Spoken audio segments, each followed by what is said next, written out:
John, welcome to the Beyond Who podcast. We're delighted to have you here. So first of all, could you share with us what is your name, where do you live, and how old are you? Hey, Nicole. That's great to be here. Thanks for having me on. My name is John Hankins. I'll be 74 in May, and I am in Savannah, Georgia, where I live in the winter. I live in the Boulder, Colorado area in the summertime. Lovely. And ignoring your birth certificate that you're turning 74 in May, how old do you actually feel you are? That's a tough question. 45, 50. I think old enough that I've gained a little bit of wisdom. I'm not going to make so many stupid mistakes, but also that I'm young enough, looking forward to the future, having some goals, having some enthusiasm, wanting to see what's next. Yes, I think 40-ish is a good age because you gain enough and you feel you're at a certain point to walk through. But if I just look at you and talk to you, I think at most I thought you were like 60. So you're keeping well.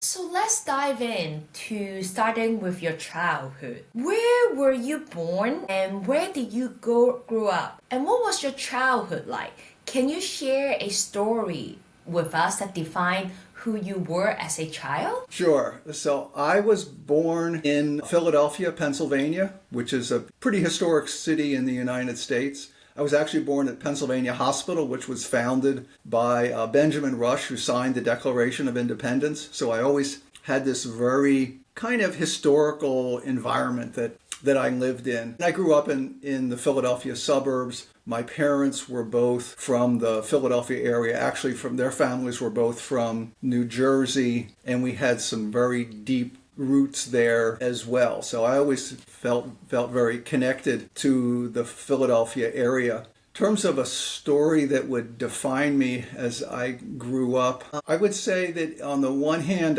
I always loved nature. I loved being outside. I was lucky that I grew up in an area this was post World War II. I was born in 1951, so this was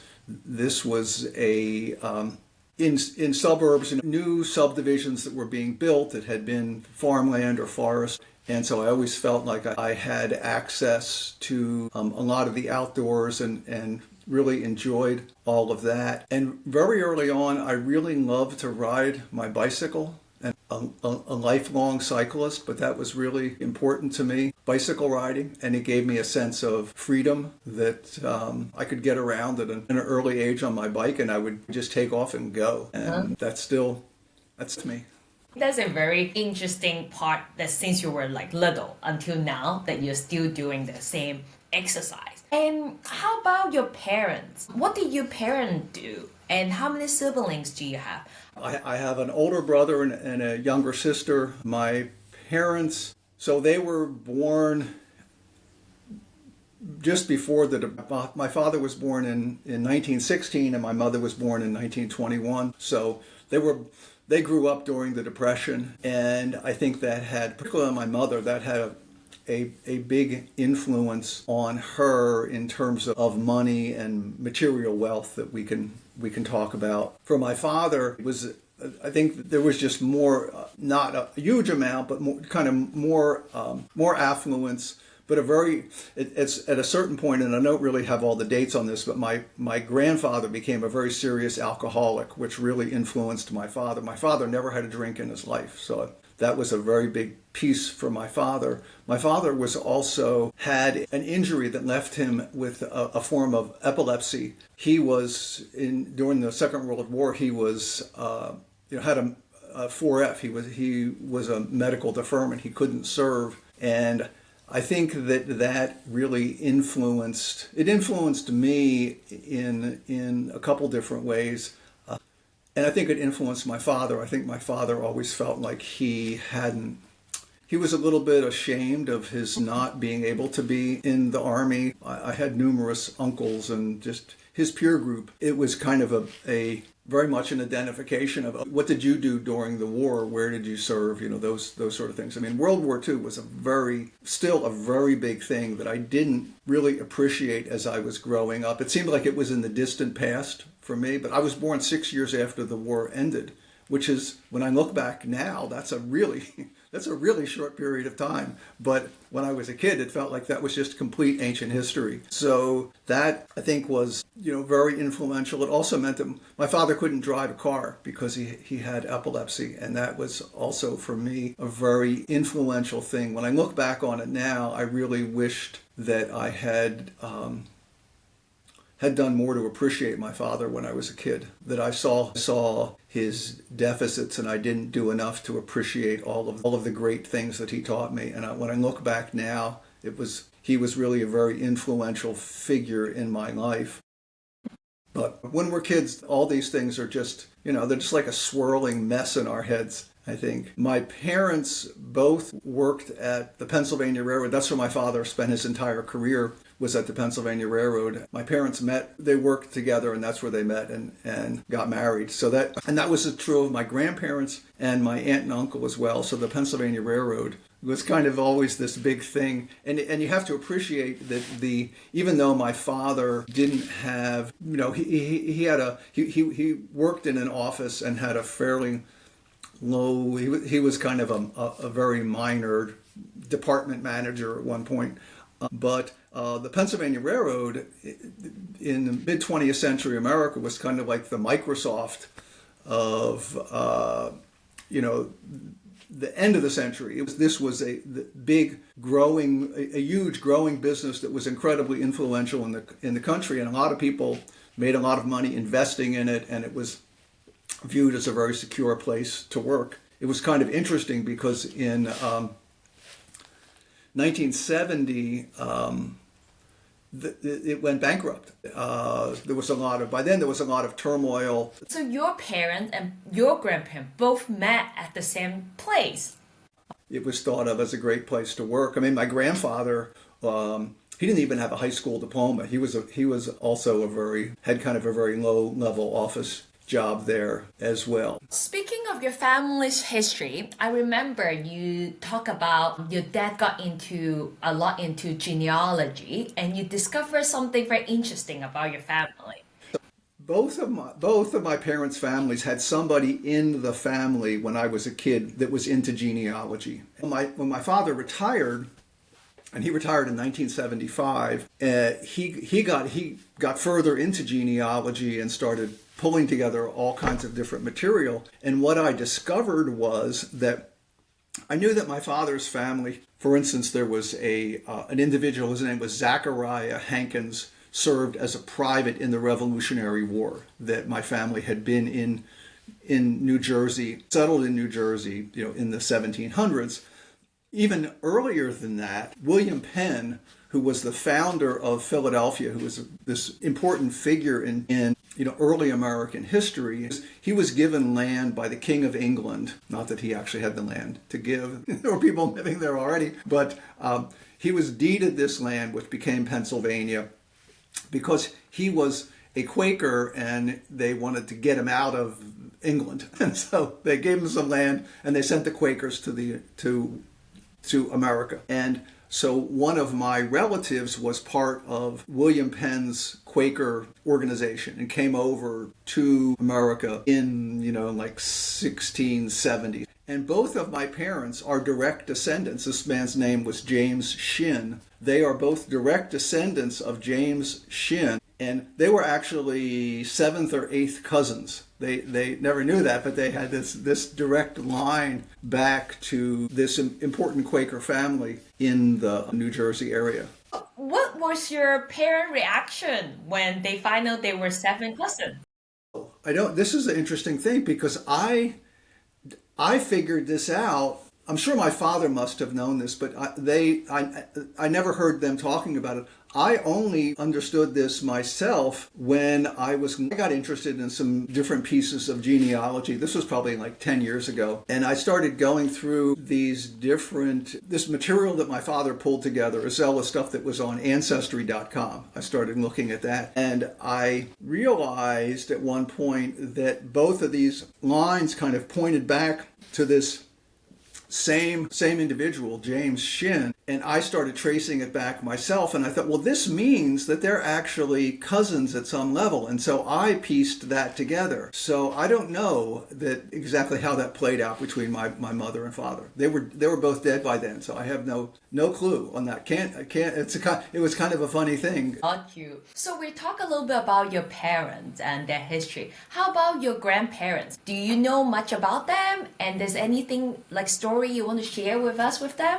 Well, the interesting thing about my grandparents, this is on my mother's side. I knew much more about my mother's parents than my father's. My father's mother died before I was born in, I think, 1946 or 1947. And as I mentioned, my father was very estranged from his father because he was an alcoholic. So that was my father's family. That piece was really kind of off the table. I was very close to my grandmother. My grandmother was a middle child, and I was a middle child. And my grandmother always thought that she got kind of a raw deal being the middle child, and so she was always my advocate, which was kind of good and bad. But I was very close to her. She grew up as interesting. Her father was a doctor, and he had decided at some point in his mid-20s that he was going to become a doctor. He got into medical school, a medical school that still existed in Philadelphia, went to medical school in Philadelphia, and then became a small-town doctor in New Jersey. And so my grandmother had a fairly affluent upbringing, not fabulously wealthy or anything, but had a fairly affluent upbringing. And then when she got married, my grandfather, they didn't have much money. They weren't impoverished, but it was certainly a, middle class, lower middle class, blue collar kind of life. And I think my grandmother was really resentful of what other people had. And she actually then, I think, passed that on to my mother as well, because my mother, when I was growing up, the money story that surrounded our household was always based on my mother's resentment of kind of what she didn't have and what other people had, and not what we did have.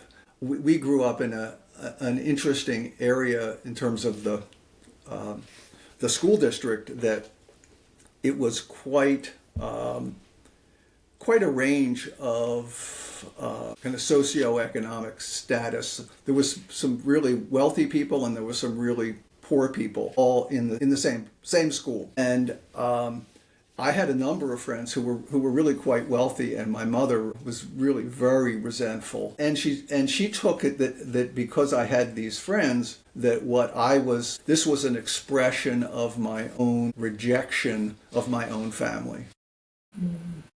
Which is probably not totally inaccurate, because my mother was always focusing on what we didn't have. And so I was maybe kind of looking more at what I wanted to have. So yeah, that was really pretty challenging and in a sense pretty sad. I think that I would have had a much happier childhood had my mother been more able to focus on what we did have, which was really a lot in many ways, versus what we didn't have. I think that will tie into a lot where we're talking about what you did in your elderhood. But for now, before we move into your adolescence, I want to ask you, what was one of your favorite family traditions? We grew up in the Philadelphia area, and a big vacation tradition for people in Philadelphia was to go to the Jersey Shore in the summertime. And my parents actually grew up with that tradition as well. As kids, they went to the Jersey Shore. So every summer, my father would have 2 weeks off. We would go and we would rent a beach cottage at the Jersey Shore, which was really quite wonderful memories. My cousins would come sometimes, or my grandparents, and my parents had an 8mm movie camera, and we had bunches of movies that they took of us at the shore, that when I was older, And we still, my brother took some of that film and got it put on a DVD, but just different scenes of us on the beach, these kind of classic, choppy movies of kids running around and jumping in the water. Yeah, so the 8mm movie, is it something you have to bring on a camera and then put it on the beach and everyone does that, or how does it work? It's a camera, it's about this big, and the film rolls are about this big. So you put a roll of film in, and then you wind it up, and then you shoot the film, and then you get it developed, and you put it into a projector, and it projects onto a screen. That sounds so fun, but nowadays we all just use your phone or camera. Oh yeah. This is like this is such ancient history. We talk about your childhood, your parents, your grandparents, and some of your favorite memory. And let's move into your teenage year. Did you enjoy school? What was the most adventurous or rebellious thing that you have ever done? Adolescence is such a challenging time, I think, for everyone. And when I look back on it now, I have such mixed feelings about it. I kind of started out, let's just take this from 7th grade on, sort of, at that time you'd go through elementary school and then you go into junior high school and then high school. And I was not a successful student. I just couldn't focus. I was really focused on trying to fit in and being popular and all those sorts of things that were much more important that I was somewhat successful at. My biggest success in all of that was that I was elected as the vice president of the student council in my senior year of high school. But most adventurous thing one of the things that we did, this goes back to my love of bicycling, that when I was 15 years old, or maybe 14. So this would have been 1965, 66. And a couple of my friends got into European racing bikes, the bikes with dropped handlebars. This was nobody had seen this stuff before. And we had got these bicycles. And so one of the things that we would do from one of my friends who kind of lived out in the country, we would go out and we'd go out at like midnight. And there was this one girl that we were all kind of in love with. They were all like 15 years old. This one girl who I still know. And I still know all of these people, still connected to all these people. We would get on our bikes, and it was like about a 5-mile bike ride. We would ride on these country roads to this girl's house, in the middle of the night. And when I look back on it now, it's like, this was really, we didn't have any lights on our bikes, nothing, we're just out on these country roads. In fact, this particular girl, her mother, who was like, the ultimate cool mom. She was just like the greatest person. She bought us these like safety crossing guard strap belt things that we could wear that were reflectors because she was worried about us riding our bicycles at night. You have such a fond memory of this time. I can see from your laugh. When I look back on it now, I was really getting into cycling. I mean, I was really fortunate that I was really getting into cycling and this whole idea of these, European racing bikes. I had the ultimate crappy version of a European racing bike. My friends, my more affluent friends had cooler bikes than I did. But when I look back on that, yeah, it was just, we just loved riding our bikes. And then now I look back, this really sad thing happens where we turn 16 and all we can think about is, at that time, it was getting our driver's license. In Pennsylvania, you could start driving a car at 16. So it was like, I'm 15, I'm riding my bicycle, I'm going to be 16 tomorrow. I put my bicycle away and I completely forget about it. It's gone out of my life. 2.5 years later, I remember taking my this other bicycle. By then, my European racing bike was long gone, but we had another, just sort of a regular 3-speed English bike that people of my generation would recognize. And I remember taking that up to where I was going to college and riding it around, riding it around the campus and riding around the town. And I was the only person there that had a bicycle. Wow. So we come back to bicycles, so which still has a very big influence on you. And how about beside bicycle? What was the most important historical event that you remember as a teenager? And what did you think about it at that time? And why was it so impactful to you as a teenager? Well, so I graduated from high school in 1969, and the Vietnam War was in full swing at this point, and there was a draft. And so there was a man, a boy graduating from high school. This was like a real thing, that you could be drafted and sent to Vietnam. And so for that reason, and this is certainly true of me, if you could afford it, you went to college and you could get a college deferment. So I would just say that at the time, okay, when I was in high school, for my parents, I mean, it was very much, this is sort of an aspirational thing. You're going to college. And it wasn't so much like you're going to college to, escape the draft. It was more of you're going to college because this is our social status, that we want you to go to college. This is the next step for you to be a successful adult, is to get a college education. And just as an aside, my father never finished college. He went to college for 2 years and never finished. And so that was another huge piece in our family, was your father never finished college, but that's not going to be you. You need to go to college. So I was on that trajectory. Once I did that, once I was in college, I began to recognize and learn much more about the war. And it was becoming much more controversial at that point. As my opposition to the war grew, my view of the inequity of if you've got the wherewithal to go to college, you're not going to be drafted. If you don't, you're going into the army. And there was a whole racial issue here as well. So there was way more black kids that were being drafted than there were. The white kids were going to college, black kids were getting drafted. And I came to view that as just extremely unjust. And in my second year of college, I continued as a really crappy student. I had no motivation at all. I was just not interested in any subjects that I was studying. And I was way more focused on my whole growing anti-war views. And I decided that I didn't want to participate in this system of that my opposition to the war deserved more expression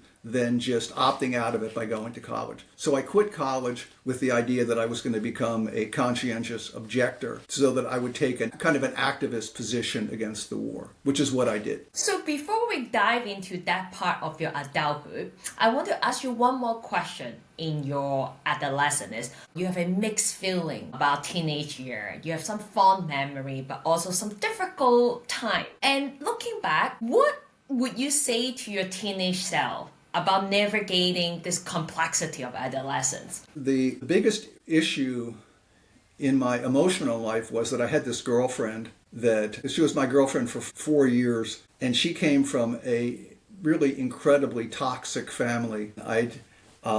I knew something was wrong. I knew that there was a lot of negativity with that. But if I was going to look at my teenage self, I would say that it was somehow I had this need to be connected to somebody. I should have trusted myself more and been more able to navigate things on my own. That I didn't need to feel like I had this. That I didn't need a girlfriend, I guess is the thing. That I didn't.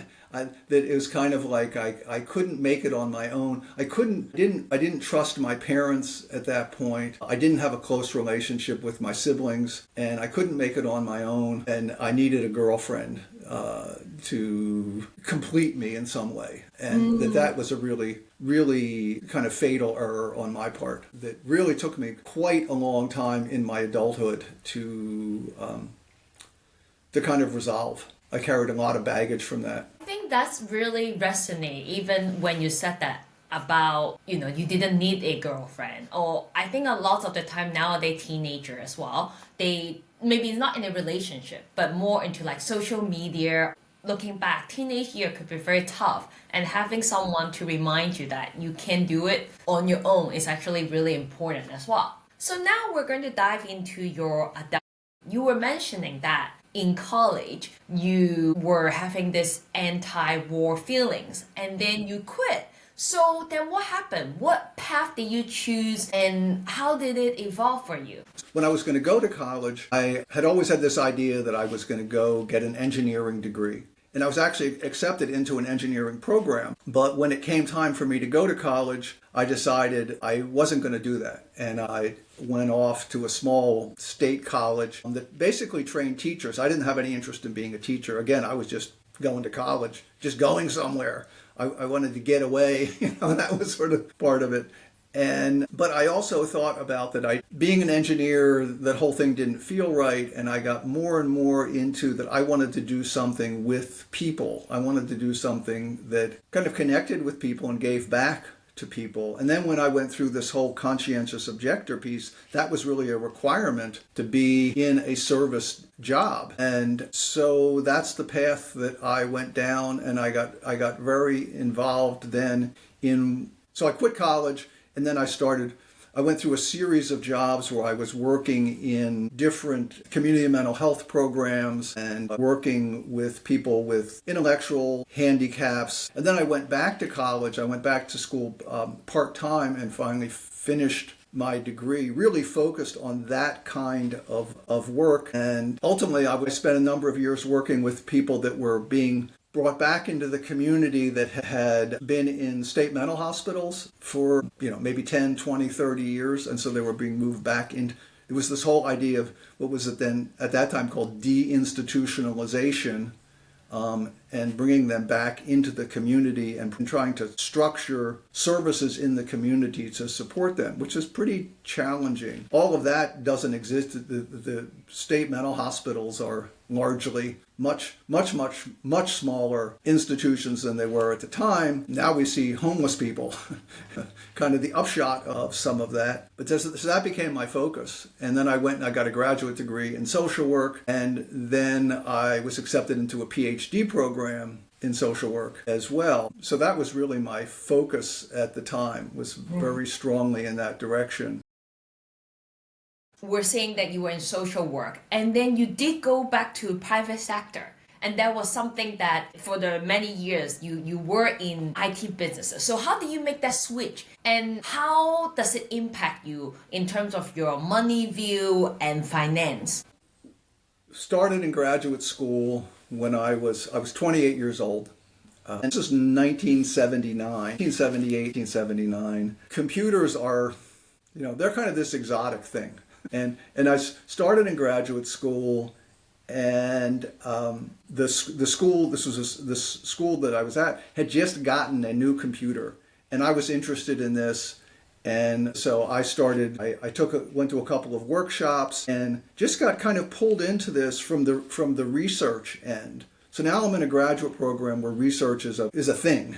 And I pretty quickly became a research assistant to one of the professors there and got more and more into doing computer stuff for that particular individual. And it just kind of took off from there. And then I finished, that was a 2-year program, and then I went on to a PhD program, and there it was at a major university which had a very big computing program for the social sciences. It was really easily one of the leaders in the country. And so I just got completely sucked into doing computing stuff. And at one point, after 3 years in that program, so now I've been in graduate school for 5 years, I had the opportunity to take a full-time job in the university doing IT stuff. And it paid more than I was going to make of becoming an assistant professor. And I was really interested in it at the time. I was just completely occupied by it. And so I took that, but I was still within a university environment and working with academics, and it all was kind of, I felt like a good mix. And we sort of saw all this in the service of advancing scholarship, all those different pieces. And then ultimately I left and did go in. And I should say, then I became as part of that whole, and I was at that university either as a graduate student or as an employee for almost 15 years. In 1990, I started working on internet service stuff. I was introduced to the internet at a pretty fundamental level in 1990, very sort of early on in the life of what we view as the kind of public internet. Then in 1995, I left and went to work in the private sector for an internet company, and then did that until I retired in 2018. I had this really deep commitment to doing something that was really contributing to the good of the world, and I felt like I was just getting further and further away from that. I'll just give you an example. So my wife was a social worker. At one point, she was working in a nursing home facility and working with people. And the only way they were leaving was when they died. And she was working with the families. And I remember one day she came home and she said, "Yeah, I was sitting with a family today, and their grandmother, she's dying. She's in her absolute last moments, and I was sitting with them and helping them process that." And I thought, yeah, and I was sitting in an office and we were talking about how we could improve our profit margins. And that is what a sad contrast in where I've landed in all of this. So yeah, that really started to eat at me in a pretty negative way. Can you share with us, how did you meet your wife and how would you describe her, and what is one of the story you can share with us? And how about your children as well? Do you have any kids? Okay. Yeah, so I met my wife. We were both living in West Philadelphia at the time, and it was, for me, it was like a very special time in my life. And I think this is everybody in there. When you're in your 20s, you're much more in a community of people that are kind of having a good time together. You haven't necessarily started a family. You're kind of enjoying the world in a lot of ways. So that's how I look back on that time. I met her. She, in fact, had been married and had a daughter. She had a 3-year-old daughter. And so so I was in graduate school in a social work program, and she was in undergraduate school in a social work program, even though she was actually older than me. She had a whole other story.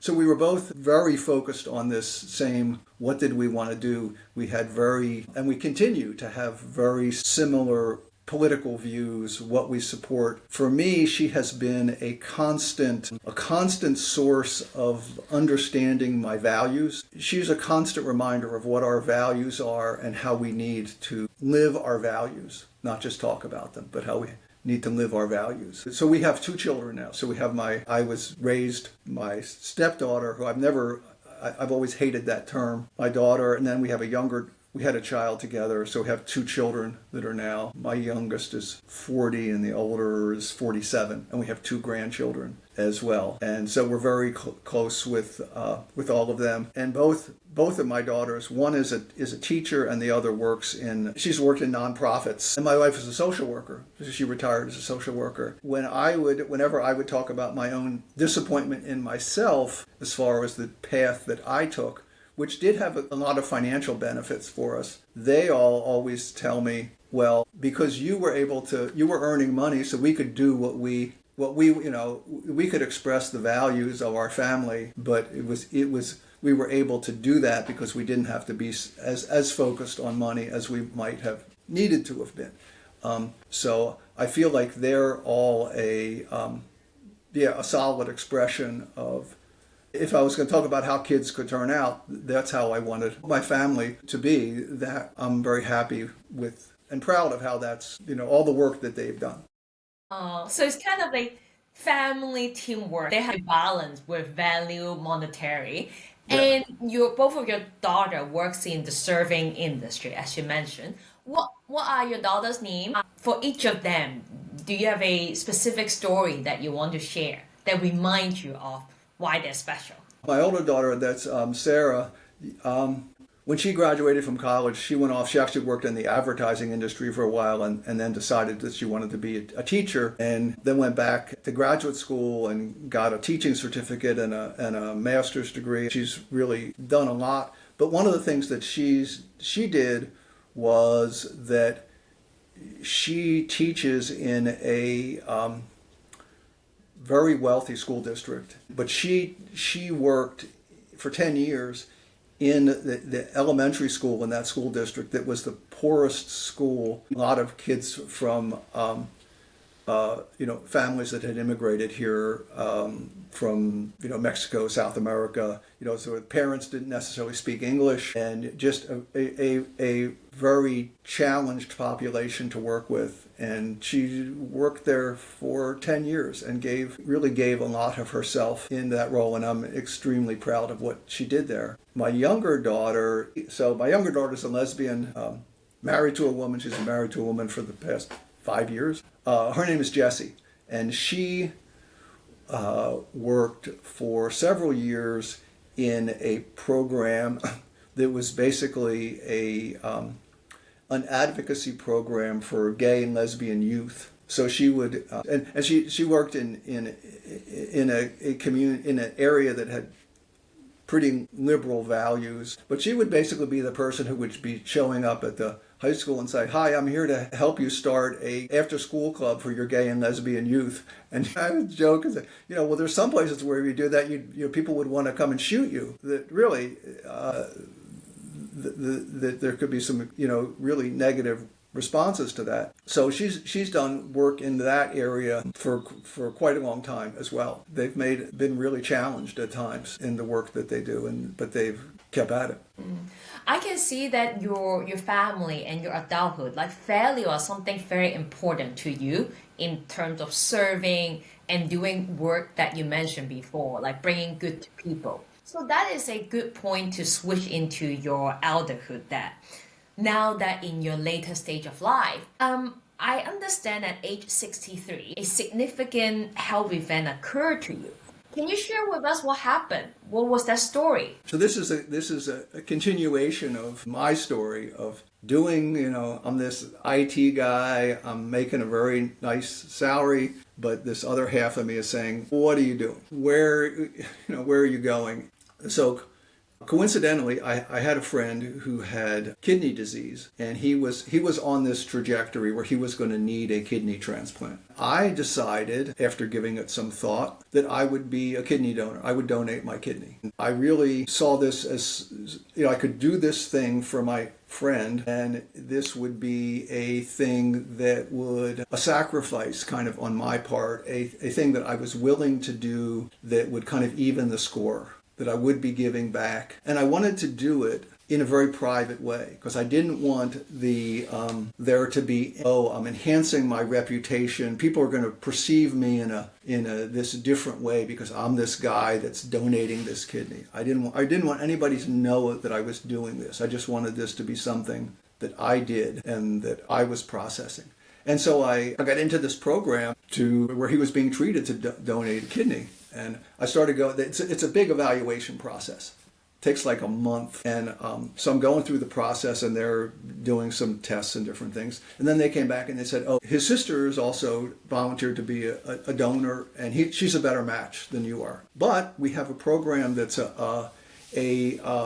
it's an altruistic donation program. There's 6 hospitals in the United States that are in this program. Basically, you sign up to donate your kidney, and we look for a match for you. And it could be at any one of these locations. So it could be you donate your kidney, somebody takes it, they get on a plane, they fly your kidney to New York City, and somebody else gets your kidney. It's all based on who's in the program and who you're matched with. And you don't ever necessarily even ever know who that person is. And so this, to me, was even better in a sense of altruistic. So I go through this continued evaluation process, and the last step in the process is an entire day at the hospital, where you're meeting with all sorts of different people, meeting with a surgeon, and she's telling me this is what the surgery is like when we take out your kidney, and how long you could expect to be in the hospital, and just all these different things. And one of the pieces was that I was interviewed by a social worker, which was basically the question, why are you here? This is, we want to understand your own kind of mental health and the whole piece of it. So I start telling her my story, and I completely break down. I am just crying my eyes out about all of this, like 20 years of my own disappointment in myself and my own perceived failure of everything I hadn't done, and kind of what I'd become in a way. It was really one of the most emotionally intense experiences I have ever had in my life. Easily one of the most. So I spend an hour with this person and then I kind of patch myself together and I go on to the next thing. And the last thing in this day is they do a CT scan of your kidney because they want to see, okay, do you have a healthy kidney and is it going to work for a transplant? Because not every kidney can be healthy, but it might not be suitable as a transplant. So this is on a Thursday, and the nurse who is the administrator for the program says, okay, tomorrow the team will meet and we've got all of your data and we'll go over you and we'll let you know, we'll make a decision about you being in the program. All these different aspects of this. And we'll get in touch on Monday. So I'm like, okay. Thanks very much. I go home. And so now I'm like, okay, on Monday, I'm going to find out whether I'm in or out of the program. If I'm out of the program, what's that going to feel like? There's going to be this void for me because this has been going on for like a month. And if I'm in the program, then I'm suddenly like, well, I might if they say on Monday you're in the program, it could be on Tuesday I get a phone call, hey, please come down here and we're going to take out your kidney. Or it could be, 2 months from now. I could just be sitting around. And so this very waiting period. Interesting process that I'm in. So Monday morning rolls around and I'm doing my thing and it's like 8:30 in the morning. Literally, this is like 8:30 in the morning. And I had set my phone down somewhere and I come back in and there's my phone. Oh, I've had a phone call. There's a voicemail message on my phone. It's, I start to listen to it and it's the surgeon that would do the surgery that I'd met the previous week.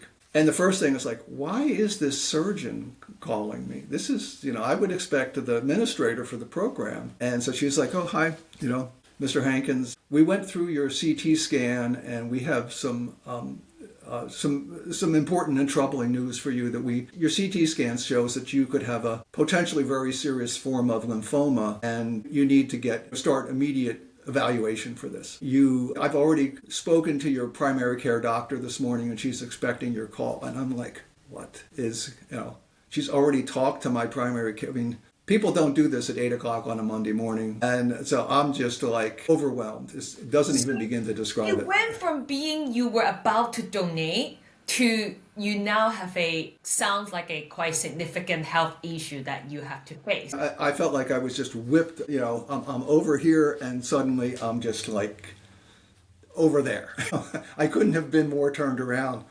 So I called my doctor and she's immediately there and she's like, yeah, I've already talked to an oncologist and I can set you up with an appointment. And I'm like, wait a minute, I'm already seeing an oncologist. Both my wife and I can't even describe just the level of. You have to imagine that we're already in this very unique space around the whole kidney donation, and now this is shifted to this whole serious healthcare concern. The first thing was that I had to go through a number of tests, one of which was quite invasive, a biopsy to determine if I actually did have what was wrong with me. Something was clearly wrong with me, but there was a couple of different possibilities. And so they did a diagnosis and came back and said, yeah, you have lymphoma. But the type of lymphoma that I had was actually not as serious as originally thought. But then I was seeing an oncologist, I guess, like every 3 months for the first year. And I was getting CT scans every 6 months. And this was spreading. It was growing. And then it stopped, and which is not unusual for the type of lymphoma that I have. And now it's kind of receded. And so I've never required any treatment for it. I could at some point in the future, but it is actually a kind of lymphoma that you, at least at current standards, you never cure, you control it. And in my case, and in lots of cases, it just kind of settles down and it's just there and might need treatment someday.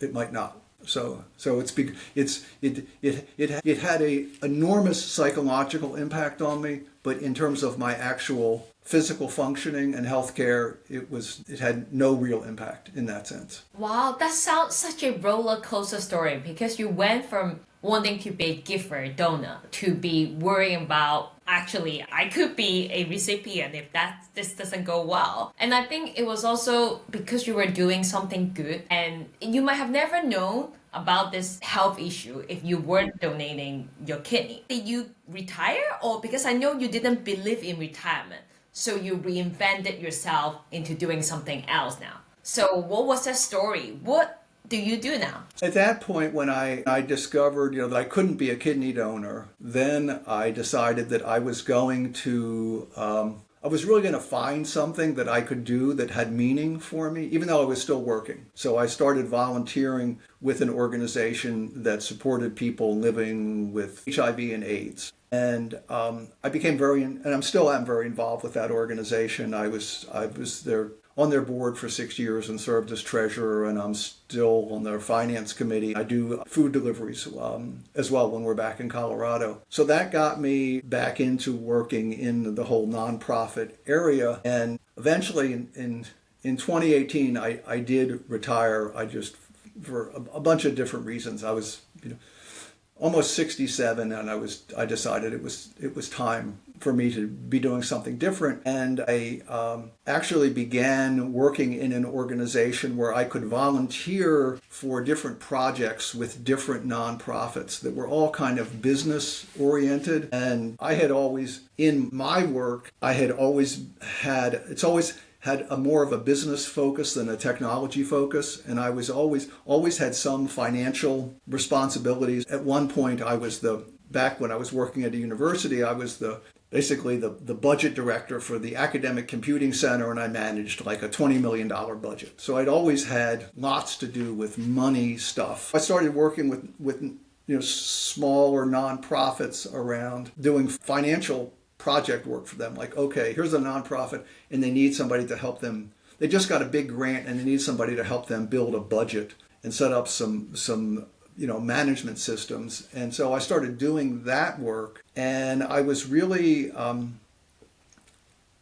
struck by how stressful it was for people in these organizations to have to dig into all of these money issues. And at the same time, now I had gone through the whole retirement thing. I had been working with my peers who were going through this, and can I retire, and how does Social Security work, and all these different things. And I was equally impressed with the stress over there as well. So I saw this whole issue of finances as having this very significant emotional and mental health component that I had always, even, back as a social worker, I'd always had kind of been, we had sort of, you would hear people joking about, oh yeah, the two biggest issues, if you're talking about couples, two biggest issues with couples is sex and money. And it always had been like, well, yeah, so we've made a lot of progress in talking about sex, but we don't ever talk about money.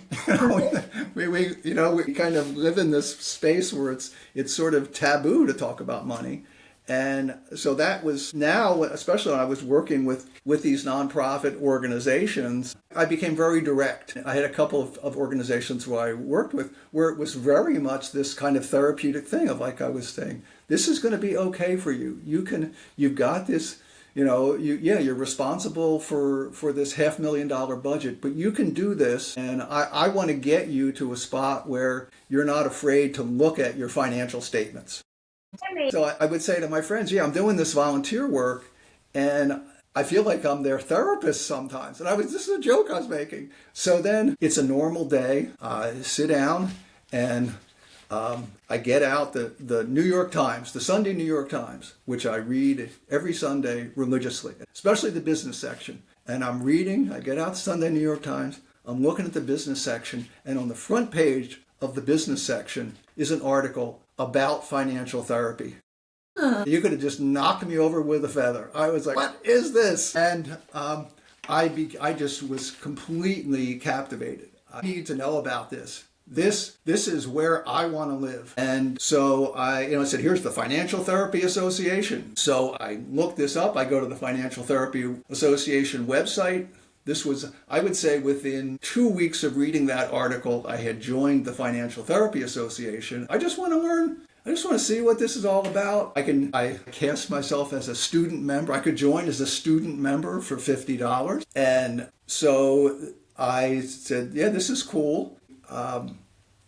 I feel so fortunate. I feel like there has been so many times in my life where the stars have things have just aligned. They've just gone my way. Not in ways that have made me massively wealthy or anything, but have just gone my way. And this was one of them where, okay, I've learned about this. And then the next thing I learned about the Financial Therapy Association is in October, they're having their annual conference. And that meeting is 30 miles from my house. That meeting in Denver, Colorado. Now this is the first post-COVID meeting. Okay, so this is 2022. Yeah, this is 2022. First COVID meeting, post-COVID meetings.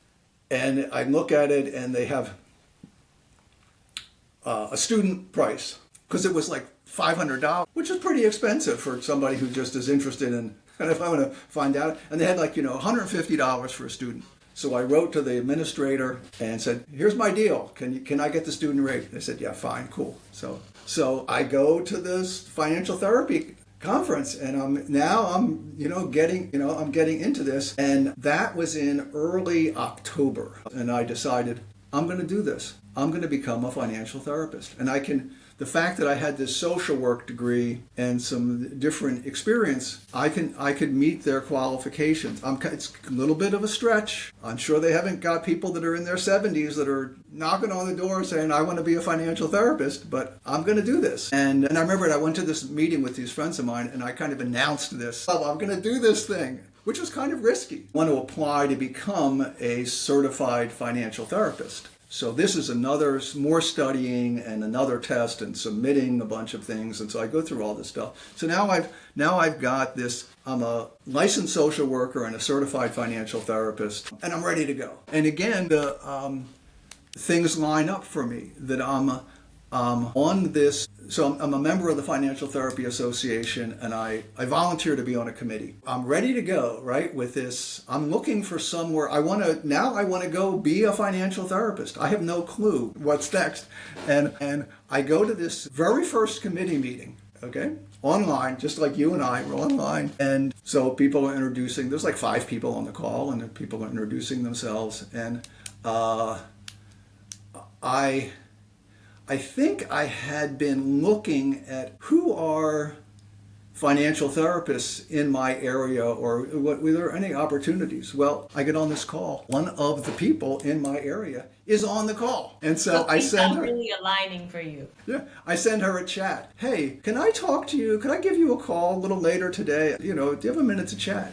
So I call her and we kind of talk through things, and she's running a small practice that's both just mental health professionals, and she's a financial therapist. Actually, she's a licensed marriage and family therapist.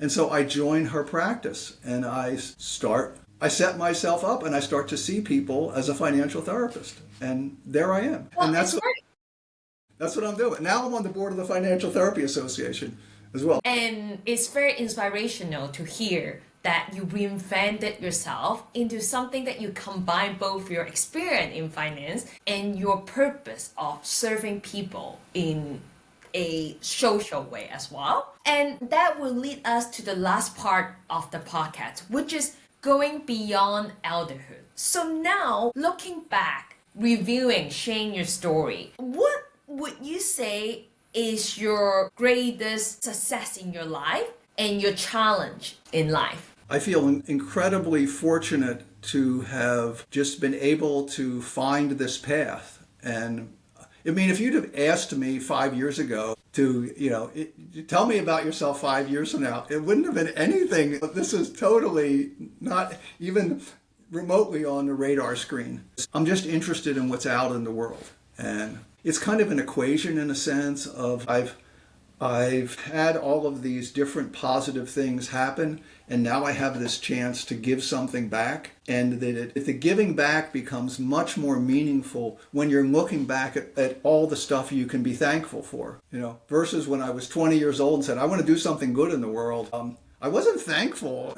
I was trying to find something that was going to help me feel like I was worthy at that point. Now it's a totally different perspective. So through our interview, you keep mentioning you're being thankful and, now you're giving back. And are there any regrets in your life? What is it, if you have one? The thing that I most regret is my high school years, that I had this opportunity. There were so many things that I could have learned that people were trying to teach me that I just rejected. That's probably my most regret is in that space. I went to what was really quite a good high school. There were a lot of smart kids there. I just didn't take advantage of any of it. People often say about regret. Regret kind of help you also in a way to process your life. You mentioned that your regret is that you didn't learn enough in high school. But looking at you when you were 68, is your curiosity, your ability to ask, get a better discount, like learning about financial therapists and reinventing yourself. So in hindsight, listening to your story is that your part of that didn't happen in your younger life. It kind of all plays out and happened in your elderhood. Last two questions I would like to ask you is, what do you think of death? Are you scared to die? And do you believe in an afterlife? How many hours do you have to talk about that? Well, we have another 10 more minutes, but this is in the near future, we will die someday, everyone, that's a fact. So what is your view of it? I'm an atheist. I believe that there is a force in the universe that we are all part of, but it has nothing to do with organized religion. I'm very curious about dying. I'm not afraid of it. If somebody told me you have a terminal disease and you're going to die in 6 months, that's a pretty heavy existential question turned into the reality. But I am very much back to my family values. My wife and I might have mentioned my wife worked in a nursing home, a skilled care facility for almost 10 years. So she has a lot of direct and by extension to me experience working with people at the end of life in our current system. And neither one of us has any desire to be demented, Alzheimer's ridden 90-year-old. In fact, my father had Alzheimer's. We just last year, my daughter-in-law, her father died of Alzheimer's at 79, and we were very involved in his care in the last couple years of his life.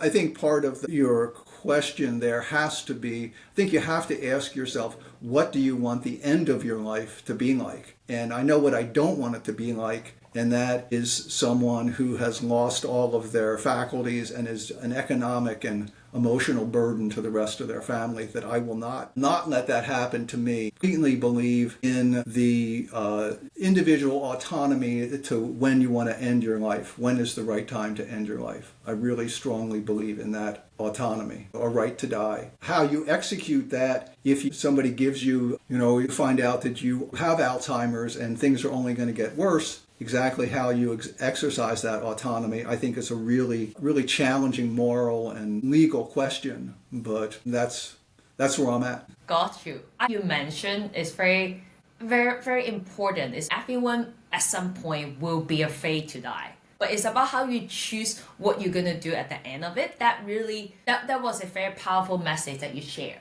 And the last question, and let's end the interview with a more positive note. What do you most look forward to, and what is next for you? What I most look forward to is continuing to do what I'm doing, quite honestly.